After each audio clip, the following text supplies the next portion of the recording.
You're tucked inside a small, cramped nest, balanced precariously on the outermost branch of a tall oak tree.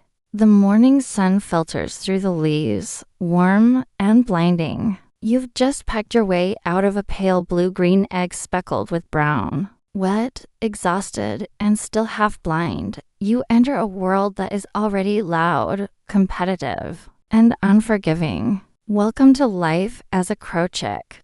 All around you, your 3 siblings are squirming and cheeping at full volume. The nest is a tight bowl of woven sticks, moss, and plastic strips stolen from a nearby construction site. It smells of earth, feathers, and the faint metallic tang of regurgitated food. Your down is damp and patchy, making you look like a grayish-black puffball with enormous black eyes that can barely focus yet. Your parents are already in motion. From first light, they launch into the sky, searching rooftops, parks, parking lots, and riverbanks for anything edible. Survival here is simple math. The loudest, most persistent beggar gets the biggest share. So you stretch your scrawny neck, open your bright red gape as wide as it will go, and scream.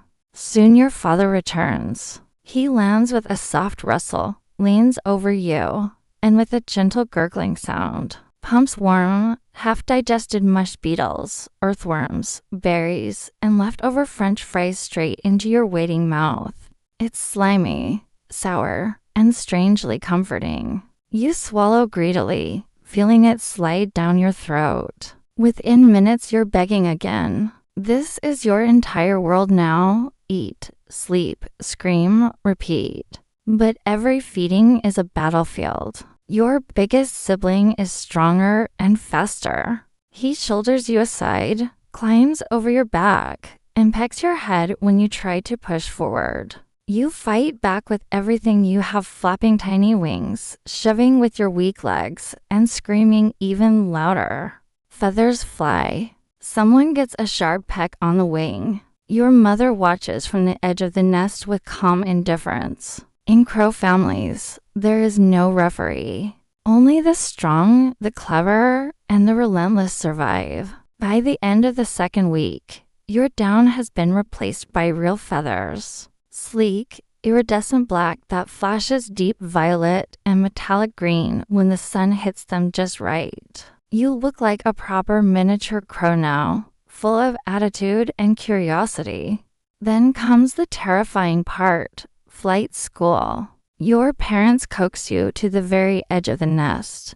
Below you, the ground is a dizzying 30 feet down, scattered with cars, dogs, and curious humans. Your heart hammers. You flap your wings experimentally, feeling the air push back against your new primaries. Go on, your parents seem to say with soft rattling calls. You lean forward and drop. The world tilts wildly. Wind rushes past.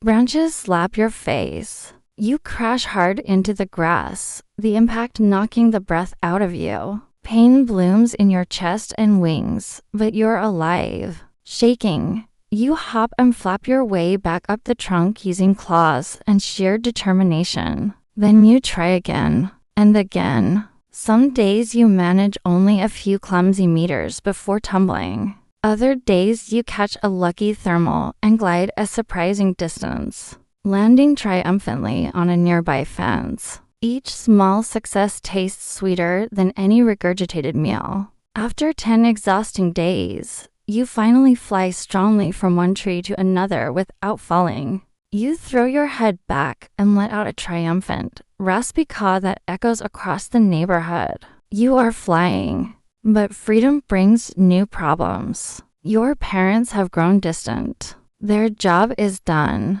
Now you must feed yourself. You quickly discover that crows are nature's ultimate opportunists. You learn to follow garbage trucks like clockwork. You memorize which cafe tosses out pastries at 10 a.m. and which office building has generous smokers who drop half-eaten sandwiches. You drop hard-shelled walnuts onto crosswalks and wait for cars to crack them open. You team up with other young crows to mob a red-tailed hawk, diving and screaming until it flees. You even use your beak to bend a wire into a crude hook to pull a piece of meat out of a narrow drainage grate. The city is dangerous. Cars, cats, rats, poison, and territorial adults all want you gone. You are chased out of prime feeding spots more times than you can count. Fights are brutal, beaks slashing, wings buffing, feet locking in midair. You lose feathers. You gain scars, but you also gain respect. By the time you're 1 year old, you claim your first territory, a quiet corner of an old cemetery, shaded by ancient maples, with a perfect view of 2 dumpsters and a picnic area. It's small, but it's yours. You defend it fiercely against intruders, learning to recognize individual crows by their calls and faces. Crows have excellent facial recognition even of humans. Life alone is often lonely. You try joining larger flocks that gather at dusk to roost in tall trees. But acceptance is slow. Some groups drive you away with harsh pecks. Others let you perch on the edges, but you're never fully inside the circle. You watch older pairs preen each other and share food, and something stirs inside you. Then spring arrives. She appears on a warm April morning, strong wings, bright eyes, and a sharp, curious mind. You court her the crow way, offering shiny bottle caps and pretty pebbles, performing daring flight displays, and calling softly at dawn. She judges you carefully. Can you defend a nest?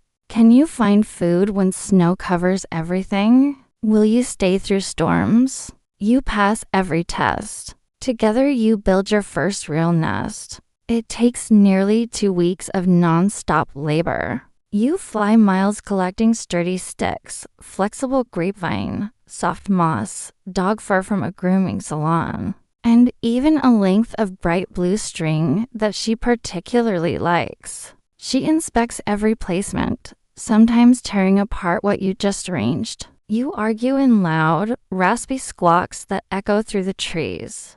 Neighbors probably think you're fighting. In truth, you're perfecting home. When the nest is finally deep, soft, and hidden high in the crook of a massive oak, she lays for beautiful eggs, pale green with heavy brown blotches. For 18 long days, you take turns sitting on them, shielding them from rain and wind while the other hunts. You bring her fat worms, fresh berries, and once a whole hard-boiled egg stolen from a picnic. The chicks hatch on a rainy morning, tiny, blind, and impossibly loud. Your world shrinks again. From sunrise to sunset, you hunt relentlessly, dodging crows, hawks, and curious children. You teach the fledglings their first short flights, protect them from neighborhood cats, and mourn the one that doesn't make it past the first week. That's the harsh reality of crow life. The years roll forward. You raise many broods. You survive brutal winters by remembering every reliable food cache. You learn to recognize the mailman who always carries peanuts and the old woman who puts out cat food just for her clever blackbirds. Your flock grows. Younger crows look to you for guidance. You teach them how to crack open clams by dropping them on rocks, and how to distinguish a plastic decoy from a real threat. Your feathers gradually lose their mirror-like shine. Flying long distances tires you faster. Joints ache after cold nights. Yet every spring you still court your mate with the same shiny gifts. Every summer you still watch new chicks fledge with the same mixture of pride and worry. One golden evening, many years later, you perch on your favorite high branch overlooking the city. The sun paints the sky in fiery orange and deep purple, the same colors that once shimmered on your wings. Below you, younger crows chase each other through the trees. Somewhere in the distance, a familiar raspy call answers yours. Your mate lands beside you, her feathers also touched with age, and gently preens the feathers on your neck. You close your eyes. The wind feels softer now. Your tired wings relax against your body. The weight of countless flights, battles, loves, and losses finally settles. And quietly, peacefully, surrounded by the world you fought so hard to belong to, the old crow takes his final flight, one that needs no wings at all.